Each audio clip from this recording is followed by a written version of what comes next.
Hello everyone, how are you all doing? I hope all of you are doing great. So as you all know, we are doing chapters from class 6 new NCERT of social science exploring society, India and beyond.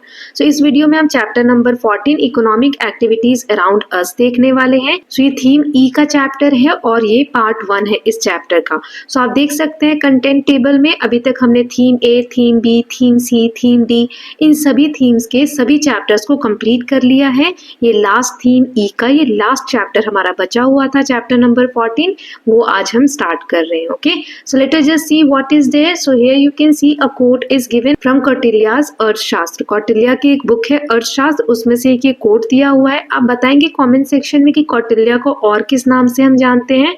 हमने पिछले chapter में देखा था. सो quote क्या है? The root of prosperity is economic activity. The lack of it brings material distress. The absence of fruitful economic activity endangers both current prosperity and future growth. So यहाँ पर economic activity ये क्या होता है वो तो हम इस चैप्टर में जानेंगे ही. अभी इस कोड को एक्सप्लेन करने के लिए आप बस इतना समझ लीजिए कि इकोनॉमिक एक्टिविटी हर वो एक्टिविटी होती है जिसको करने से हमें पैसे मिलते हैं या हमारे देश में इनकम होती है, तो उसे हम इकोनॉमिक एक्टिविटी बोलते हैं. प्रोस्पेरिटी यानी समृद्धि कब आती है? जब इकोनॉमिक एक्टिविटी होती है. अगर इकोनॉमिक एक्टिविटी नहीं होगी तो बहुत सारी प्रॉब्लम्स आ जाएंगी, और जो अभी सही से चल रही हैं चीज़ें, जो करंट प्रोस्पेरिटी है या फ्यूचर की जो ग्रोथ है वो भी हिंडर होगी. एंडेंजर मतलब खतरे में आ जाएगी अगर इकोनॉमिक एक्टिविटी सही से नहीं चल रही है तो, क्योंकि पैसा ही तो सबसे इम्पॉर्टेंट है जिसे हम अर्थव्यवस्था बोलते हैं, राइट. तो यही आगे हम पढ़ने वाले हैं. तो क्या क्वेश्चंस कवर करेंगे? How are economic activities classified. Economic activities को हम कैसे क्लासिफाई करते हैं. फिर हम देखेंगे what differentiates these activities to be grouped into sectors. कैसे हम इनको सेक्टर्स में बांटते हैं. Then how are these sectors interconnected. और ये सेक्टर्स इंटरकनेक्टेड एक दूसरे से जुड़े हुए कैसे हैं. सो चलिए स्टार्ट करते हैं चैप्टर. इंट्रोडक्शन दिया है in chapter 13. We learned about two types of activities, economic and non economic. हमने चैप्टर 13 में दो टाइप की एक्टिविटीज देखी थी, economic activities and non economic activities. तो इसका मतलब ये है पहले आप चैप्टर 13 रिवाइज कर लीजिए ताकि ये चैप्टर अच्छे से समझ में आए. Okay, so activities that create monetary value are called economic activities. So monetary value क्या होता है? Value of something that can be measured in terms of money. मतलब किसी भी चीज की मनी में वैल्यू कितनी है उसको हम मॉनेटरी वैल्यू कहते हैं. सो ऐसी कोई भी एक्टिविटी जिसकी मॉनेटरी वैल्यू होती है, जिसकी मनी में वैल्यू होती है, उसको हम इकोनॉमिक एक्टिविटीज कहते हैं. We also learned about the importance of non economic activities. और हमने नॉन इकोनॉमिक एक्टिविटीज के बारे में भी पढ़ा था, जैसे पेरेंट्स का ध्यान रख रहे हैं, मम्मी हमारे लिए खाना बनाती हैं, तो इसके लिए उन्हें पैसे तो नहीं मिलते, लेकिन ये कितनी इंपॉर्टेंट एक्टिविटीज है ना. तो ये सब हमने चैप्टर 13 में पढ़ा था. To understand these activities better we will learn how economic activities are classified and what differentiate them in this chapter. और डिटेल में पढ़ेंगे इनके बारे में. इन इकोनॉमिक एक्टिविटीज को हम क्लासिफाई कैसे करते हैं, डिफरेंशिएट कैसे करते हैं. चलिए आगे हम रीड करते हैं. Over the decades, the number of economic activities has increased tremendously. Decades मतलब क्या होता है? Decades को हम हिंदी में दशक बोलते हैं. सो 10 साल के ग्रुप को बोला जाता है. ओके, सो पिछले कुछ दशकों में आप देखेंगे तो इकोनॉमिक एक्टिविटीज का नंबर जो है वो बढ़ रहा है. मतलब ऐसी एक्टिविटीज जिससे हम इनकम अर्न कर सकते हैं, पैसे कमा सकते हैं, ऐसी एक्टिविटीज बहुत ज्यादा बढ़ रही हैं. For example, earlier most people were involve in activities such as agriculture, livestock rearing, production of tools, pottery and weaving cloth. पहले की बात अगर हम करें तो लोग बहुत सारे किस काम में इन्वॉल्व होते थे? वो खेती बाड़ी करते थे, एग्रीकल्चर, लाइव स्टॉक रेयरिंग मतलब पशुपालन करते थे, टूल्स बनाते थे, पॉटरी यानी मिट्टी के बर्तन बनाते थे, कपड़े वीव करते थे, बुनने का काम करते थे. सो ये कुछ काम पहले के लोग अधिकतर किया करते थे. As societies progress the number of economic activities through which people earn their livelihoods increased vastly. लेकिन जैसे जैसे सोसाइटी प्रोग्रेस कर रही है, धीरे धीरे इकोनॉमिक एक्टिविटीज जिससे कि लोग कमा सके, अर्न कर सके, ऐसे लाइवलीहुड्स मतलब जीवन यापन के साधन है ना. सो वो बहुत ज्यादा इंक्रीज हो रहे हैं. Today there are diverse economic activities such as manufacturing computers, mobile phones and drones, working in banks, schools and hotels, driving various types of vehicles for transportation, making furniture, tailoring clothes using machines, creating software, repairing refrigerators and washing machines, etc. Classifying all these activities helps us understand how they function and the link they have with each other. आज के समय में, अभी हमने पहले का जाना, अब आज के समय में तो इतनी सारी इकोनॉमिक एक्टिविटीज हैं, इतने सारे काम हैं जिससे कि आप अपने लाइवलीहुड को अर्न कर सकते हैं, पैसे कमा सकते हैं। जैसे यहाँ कुछ एग्जाम्पल दिए हैं, आप कंप्यूटर मैन्युफैक्चर कर रहे हैं, मैन्युफैक्चर करना मतलब बनाना, मोबाइल फोन्स बना रहे हैं, ड्रोन्स बना रहे हैं, बैंक में वर्क कर रहे हैं, स्कूल में पढ़ा रहे हैं, होटल्स में काम कर रहे हैं, देन ड्राइव कर रहे हैं कुछ गाड़ियाँ, या फिर फर्नीचर बना रहे हैं, टेलर का काम कर रहे हैं, सॉफ्टवेयर्स बना रहे हैं, रेफ्रिजरेटर रिपेयर कर रहे हैं, वॉशिंग मशीन रिपेयर कर रहे हैं। So many works are there to do, right, and to earn from them. So बहुत सारी एक्टिविटीज़ हैं, इनको क्लासीफाई करने से हम अच्छे से समझ पाते हैं कि इनके फंक्शंस क्या हैं और ये किस तरीके से वर्क करते हैं। ओके, आगे दिया है the classification of economic activities into economic sector. ये जितनी इकोनॉमिक एक्टिविटीज हैं, जो काम है जिनसे हम पैसे कमाते हैं, उनको हम किस सेक्टर्स में बांटते हैं, तो वो क्लासिफिकेशन हम जानने वाले हैं। Some economic activities share similar characteristics and based on this they can be grouped together और classified in broader groups called economic sectors. So economic sectors क्या होता है? कुछ इकोनॉमिक एक्टिविटीज ऐसी होती हैं जिनमें सेम कैरेक्टरिस्टिक्स होते हैं, मतलब वो एक जैसी होती हैं, जिसके कारण उनका एक ग्रुप बना दिया जाता है। और ऐसे बहुत सारे जब हम ग्रुप्स बनाते हैं उसको हम क्या बोलते हैं? Economic sectors. यहाँ मीनिंग दिया है broad groups that include various activities that help with the economic prosperity of nation. ऐसी इकोनॉमिक एक्टिविटीज जो हमारे नेशन की समृद्धि, हमारे देश की समृद्धि को बढ़ाता है, और एक तरीके से ग्रुप कर दिया जाता है क्योंकि उनके सेम फीचर्स हैं, कैरेक्टरिस्टिक्स हैं, तो उनको हम इकोनॉमिक सेक्टर्स बोलते हैं। The three main types of economic sectors are primary, secondary and tertiary economic sectors. तो तीन main important इकोनॉमिक सेक्टर्स हैं। कौन कौन से?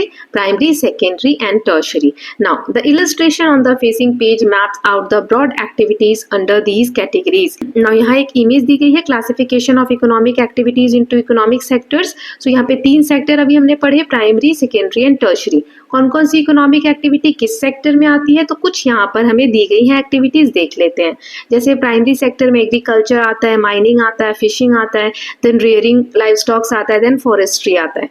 सेकेंडरी सेक्टर में construction, manufacturing, water supply, solar power, electricity production आता है। देन टर्शरी सेक्टर में health care, then trade and logistic, then communication, then banking, then transportation. So ये नेम्स छोटे छोटे दिख रहे होंगे आपको, आप अपनी टेक्स्ट बुक में देख सकते हैं बेटर क्लैरिफिकेशन के लिए। ओके, सो ये हो गए डिवीजन। लेकिन ये होता क्या है, क्यों हम इनको प्राइमरी सेक्टर में डाल रहे हैं, क्यों कुछ एक्टिविटीज को सेकेंडरी में डाल रहे हैं, और क्यों कुछ एक्टिविटीज को हम टर्शरी में काउंट कर रहे हैं? नाउ तीनों एक्टिविटीज़ को समझने के लिए दो इंपॉर्टेंट टर्म है, वो समझ लेते हैं, फिर आगे रीड करेंगे। इसको मैं कॉटन के एग्जाम्पल से और टी शर्ट के एग्जाम्पल से आपको समझाती हूँ। सो देखो, प्राइमरी एक्टिविटी में हम क्या करते हैं, ऐसी हर एक्टिविटी जो नेचर के करीब है, मतलब प्रकृति के थ्रू हम उसको करते हैं, उसको हम प्राइमरी एक्टिविटी बोलते हैं। जैसे यहाँ कपास की खेती है जिससे हमें कॉटन मिलता है ना, ये खेती की हमने, तो इसमें हमें प्रकृति से क्या यूज़ किया? सॉइल, मिट्टी, पानी, ये सब प्रकृति की देन है, इससे हमने कॉटन को उगाया, तो ये हो गई प्राइमरी एक्टिविटी। बेसिक है ना, और डिटेल में तो आगे पढ़ेंगे ही। अब इसी कॉटन को यूज़ करके आपने मशीन का यूज़ किया, फैक्ट्रीज में ये कॉटन ले गए और वहाँ पर धागा बनाया इस तरीके से। तो ये जो धागा बनाने का प्रोसेस है, और इस धागे को यूज़ करके मशीन में ही हमने कपड़ा बनाया, फैब्रिक इस तरीके से। तो ये जो धागा बनाने का प्रोसेस है, ये किस में आता है? सेकेंडरी एक्टिविटी में आता है। सबसे पहले हमने कॉटन उगाया प्राइमरी एक्टिविटी में, फिर धागे से हमने कपड़ा बनाया, वो सेकेंडरी एक्टिविटी में, ठीक है। अब टर्शरी यानी तीसरी एक्टिविटी में क्या करेंगे? इस कपड़े को यूज़ करके हमने टी शर्ट बनाया, राइट। सो ये टी शर्ट क्या है? फिनिश गुड है, इसको हम डायरेक्टली यूज़ कर सकते हैं, फिनिश हो गया है प्रोसेस, राइट। लेकिन ये बना किससे है? कॉटन से। बेसिक क्या था? सबसे पहले हमने कॉटन उगाया, तो कॉटन है हमारा रॉ मटेरियल, इस रॉ मटेरियल को यूज़ करके धागा बना है, फिर फिनिश्ड गुड में हमें टी शर्ट बनाकर और उसे हम कंज्यूम कर रहे हैं, इसलिए इसको फिनिश्ड गुड बोल रहे हैं। गुड मतलब कोई भी सामान। सो ये जो लास्ट वाला प्रोसेस है ना, दुकान पे जाके आपने टी शर्ट खरीदी होगी, ये होती है टर्शरी एक्टिविटी। तो चलिए इन्हीं तीनों एक्टिविटी को हम डिटेल में इस वीडियो में पढ़ने वाले हैं। चलिए स्टार्ट करते हैं। तो सबसे पहले दिया है primary activity. So those economic activities in which people are directly dependent on nature to produce goods are known as primary activities और primary sector economic activities. So ऐसी कोई भी इकोनॉमिक एक्टिविटीज, इकोनॉमिक है मतलब आप पैसे कमा रहे हैं, सो ऐसी कोई भी एक्टिविटी जो कि आप करने जा रहे हैं या प्रोड्यूस करने जा रहे हैं तो उसके लिए आप नेचर पे डिपेंड हैं, प्रकृति पे डिपेंडेंट हैं, तो ऐसी सभी एक्टिविटीज को हम प्राइमरी सेक्टर इकोनॉमिक एक्टिविटीज बोलते हैं या प्राइमरी एक्टिविटीज बोलते हैं। ओके, सो प्राइमरी सेक्टर क्या हो गए? The group of activities that involve extraction of raw material directly from nature such as farming, fishing, forestry etcetera. तो यहाँ पर रॉ मटेरियल मैंने अभी आपको समझाया। रॉ मटेरियल क्या होता है? ऐसी कोई भी चीज़ जिसको यूज़ करके हम फिनिश्ड गुड बना रहे हैं। जैसे कॉटन का एग्जांपल हमने लिया था, कॉटन रॉ मटेरियल था, उससे टी शर्ट बनाया, तो टी शर्ट क्या है? फिनिश्ड गुड है। अब यहाँ पे एक एग्जाम्पल दिया है, चलिए पढ़ते हैं। Work involving cultivation of grains and vegetables from agriculture farm, collecting wood from the forest, extracting coal from the mines, fish from the fisheries, eggs from the poultry farms etcetera are all primary sector economic activities.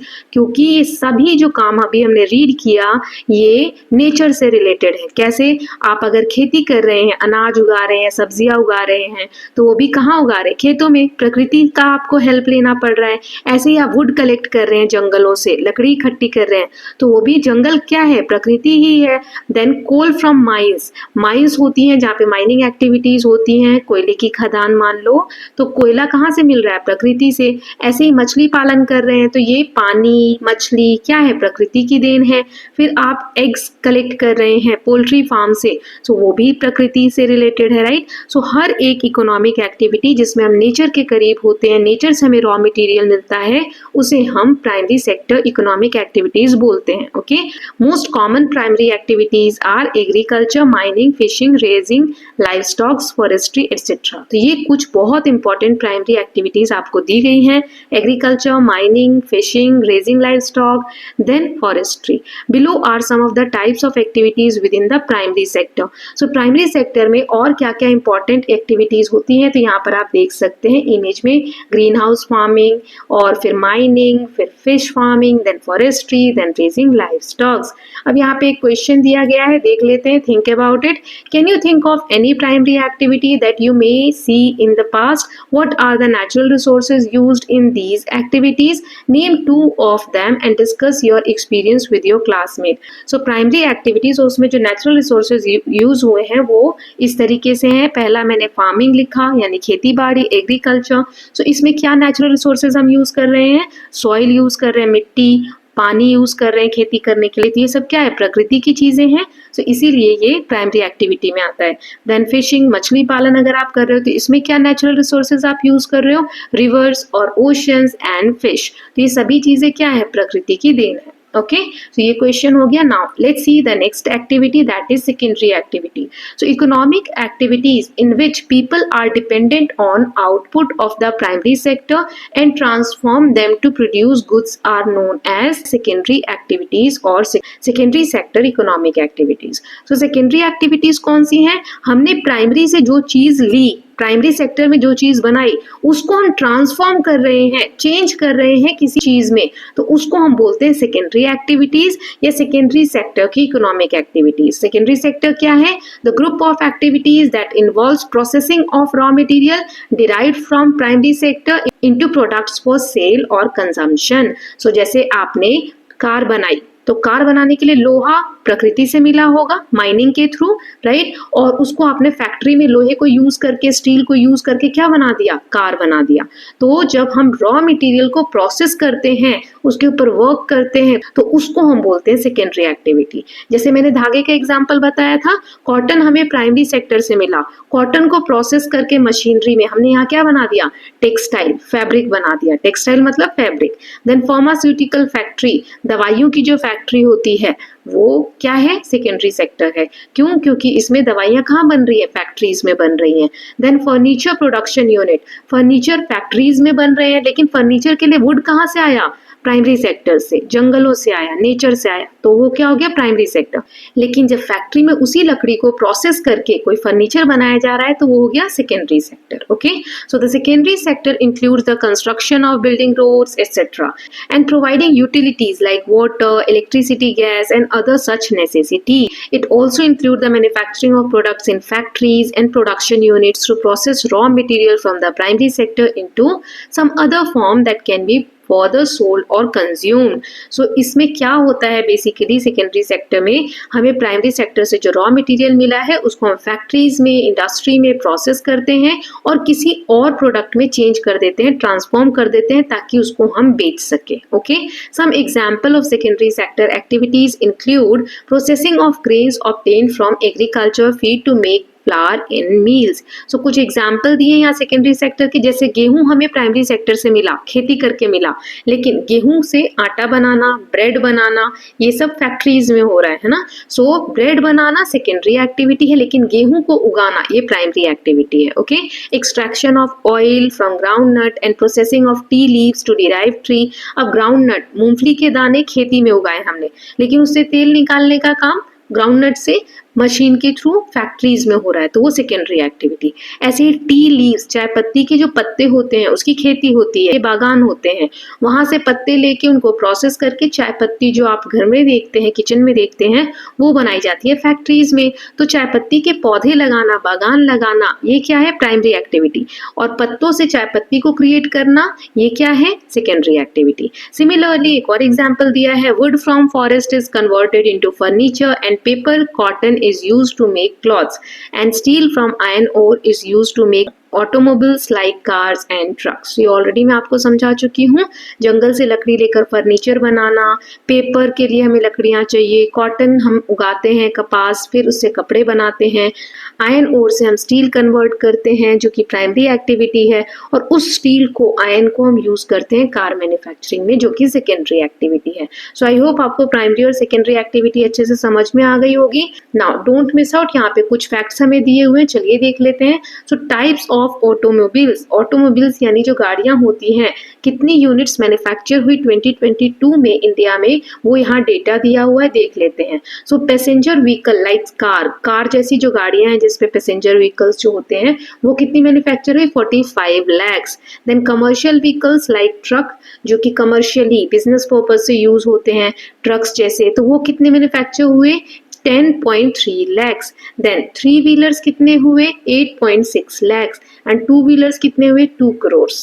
Okay, सो ये कुछ data है कि इतना produce हुआ India में 2022 में automobiles. Now next question is, let's explore. Now that we have seen some examples of secondary sector activities, can you name 2 more economic activities in the secondary sector. हमने बहुत सारी secondary sector की activities के बारे में देखा, हमें 2 और कोई सी बतानी है। तो जैसे टेक्सटाइल प्रोडक्शन, इसमें क्या होता है, कपड़े बनाते हैं कॉटन से या सिंथेटिक फाइबर से जो कि हमें प्राइमरी सेक्टर से मिलता है। देन कार मैन्युफैक्चरिंग, तो assembling parts to produce vehicle, बहुत सारे पार्ट्स जो हैं अभी हमने देखा स्टील, आयरन ओर से बनता है और फिर उसको हम यूज करते हैं कार मैन्युफैक्चरिंग में। ओके, सो ये एग्जांपल्स हो गए। Now last is tertiary activities, ये क्या होते हैं, अभी हमने प्राइमरी देखा, सेकेंडरी देखा, टर्शरी क्या होते हैं। तो मैंने यहाँ पर आपको कॉटन का जो एग्जांपल दिया था, कॉटन से शर्ट बनी, शर्ट सेकेंडरी में आती है, लेकिन उस शर्ट को जब आप बेच रहे हो दुकानों पर तो वो क्या पार्ट बन जाता है, tertiary. Okay, so all those economic activities that provide support to people involved in primary and secondary activities are called tertiary activities or tertiary sector economic activities. So हर वो economic activity जो primary और secondary को मदद करते हैं perform करने में, उनको हम tertiary sector की economic activities बोलते हैं या tertiary activities बोलते हैं। Okay, so tertiary sector क्या है, the group of activities that involve the provision of services which complement करते हैं, मतलब साथ देते हैं दोनों का, primary and secondary sector, such as transportation, banking and management of business. तो कुछ एग्जांपल्स यहाँ टर्शरी सेक्टर के दिए हुए हैं। The driver of a truck transport grain and vegetable from the farm to a factory और द मार्केट। अब truck driver जो अनाज है उसको खेतों से मार्केट में पहुंचा रहा है ना। सो ट्रांसपोर्टेशन का काम हुआ। सो ट्रांसपोर्टेशन क्या है, सर्विस प्रोवाइड कर रहा है प्राइमरी सेक्टर को कि उनका जो भी प्रोड्यूस है रॉ मटेरियल उसको तक लेकर जाए, है ना, तभी तो वो बिकेगा और आगे के फंक्शंस होंगे। सो इसीलिए ट्रांसपोर्टेशन क्या हो गया, टर्शरी सेक्टर हो गया, राइट। द फ्रूट और vegetable vendors sell the farm produce to household consumers. ऐसे ही सब्जी वाले, फल वाले, ये जो खेती से सब्जी उगाए गए हैं या फल उगाए गए हैं, इनको घर घर जाकर बेचते हैं, है ना। तो ये क्या कर रहे हैं, टर्शरी सेक्टर, सर्विस कर रहे हैं। Then similarly doctor, nurses, teachers, lawyers and pilots provide their services to those who need them. इसी तरीके से टीचर भी पढ़ाकर अपनी सर्विस देते हैं, लॉयर भी क्या करते हैं, केसेस लड़ते हैं, पायलट्स भी अपनी सर्विस दे रहे हैं, राइट। तो ये सब काम करने की एक्टिविटीज को हम बोलते हैं tertiary sector activities. There are technicians होते हैं जो रिपेयर करते हैं इलेक्ट्रॉनिक आइटम्स को, लाइक मोबाइल फोन, टेलीविजन। फिर उसके बाद mechanics who repair vehicles like car and tractors, and electricians who ensure regular supply of electricity वाले क्या करते हैं, हमें इलेक्ट्रिसिटी में अगर कोई प्रॉब्लम आ जाए तो उसको डील करते हैं, उसको ठीक करते हैं। Their services make our life, services हैं ये हमारी लाइफ को आसान बना देते हैं। ऐसे ही कम्युनिकेशन सर्विसेज, जैसे मोबाइल से बात कर रहे हैं, इंटरनेट यूज कर रहे हैं, तो ये सब भी क्या है, सर्विसेज हैं। Software development, then services at hotels, then restaurants, then banks, schools, hospitals, airport, shops, warehouses etcetera. तो ये हर जगह पे, जैसे आप होटल में जा रहे हो, रेस्टोरेंट में जा रहे हो, वहाँ आपको खाना मिल रहा है, रहने की जगह मिल रही है, वो आपको सर्विसेज दे रहे हैं, बदले में आपसे पैसे लेते हैं क्योंकि ये इकोनॉमिक एक्टिविटी है। सो ये सारे क्या हो गए, सर्विसेज हैं, इसीलिए टर्शरी सेक्टर का पार्ट है। वेयर हाउसेज मतलब होता है large buildings use for storing products before they are sold, used और rented out to shops. So बड़ी बड़ी बिल्डिंग्स जहाँ पर प्रोडक्ट को बेचने से पहले स्टोर किया जाता है, जैसे घर में स्टोर हाउस होता है उस तरीके से वेयर हाउस होता है, ओके। सो सामान स्टोर करके रखा जाता है या शॉप्स के लिए ओपन किया जाता है। So these are all examples of tertiary sector economic activities. This sector is also called service sector. Tertiary sector को हम सर्विस सेक्टर भी बोलते हैं। क्यों, अभी हमने देखा कि इसमें सभी में हमको क्या मिल रही है, सर्विसेज मिल रही हैं और बदले में हम पैसे पे कर रहे हैं, इसीलिए इसको हम इकोनॉमिक एक्टिविटी बोल रहे हैं, राइट। सो आई होप ये तीनों एक्टिविटीज आपको क्लियर हैं। एक दो बार इसको आप रिवाइज करिएगा तो क्लियर हो जाएगा। इसके साथ हमने इस चैप्टर का पार्ट 1 कंप्लीट कर लिया है। I hope you are loving these videos. If you are doing so, please like and share it and don't forget to subscribe Kalyan TV channel for more such videos. Thank you so much.